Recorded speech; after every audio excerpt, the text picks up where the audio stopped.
नमस्कार मित्रांनो या ठिकाणी प्रेमाची गोष्ट मालिकेच्या येणाऱ्या पुढील प्रोमोमध्ये पाहायला भेटते की सागर आणि मुक्ता एकत्र असतात. ते अतिशय रोमॅन्टिक झालेले असतात. त्याच वेळी सावणी तिकडे येते. सावणी आल्यानंतर मित्रांनो आता ती दोघांना बाजूला करण्याचा प्रयत्न करते आणि त्यानंतर ही गोष्ट जी आहे ती मुक्ताच्या लक्षात येते आणि मुक्ता बोलते, तू जर माझ्या नवऱ्यापासून मला दूर केलंस तर मी तुला सोडणार नाही. आणि असं बोलत तिच्या कानाखाली देखील मुक्ता मारते. त्यावेळी मग आता इकडे सावणीचा जळफळाट होतो आणि मुक्ता मात्र बोलते, तू जर मला आणि माझ्या नवऱ्याला दूर करण्याचा प्रयत्न केलास तर तिथून तुला आणलंय तिथेच मी तुला फेकून देईल, म्हणजेच कचऱ्याच्या डब्यात. आता या सावणीचं तोंड पाहण्यासारखं झालेलं असतं मित्रांनो.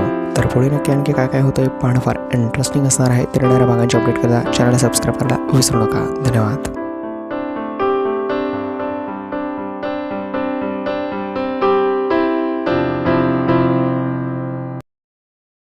नमस्कार मित्रांनो या ठिकाणी प्रेमाची गोष्ट मालिकेच्या येणाऱ्या पुढील प्रोमोमध्ये पाहायला भेटते की सागर आणि मुक्ता एकत्र असतात. ते अतिशय रोमॅन्टिक झालेले असतात. त्याच वेळी सावणी तिकडे येते. सावणी आल्यानंतर मित्रांनो आता ती दोघांना बाजूला करण्याचा प्रयत्न करते आणि त्यानंतर ही गोष्ट जी आहे ती मुक्ताच्या लक्षात येते आणि मुक्ता बोलते, तू जर माझ्या नवऱ्यापासून मला दूर केलंस तर मी तुला सोडणार नाही. आणि असं बोलत तिच्या कानाखाली देखील मुक्ता मारते. त्यावेळी मग आता इकडे सावणीचा जळफळाट होतो आणि मुक्ता मात्र बोलते, तू जर मला आणि माझ्या नवऱ्याला दूर करण्याचा प्रयत्न केलास तर तिथून तुला आणलंय तिथेच मी तुला फेकून देईल, म्हणजेच कचऱ्याच्या डब्यात. आता सावणीचं तोंड पाहण्यासारखं झालेलं असतं मित्रांनो.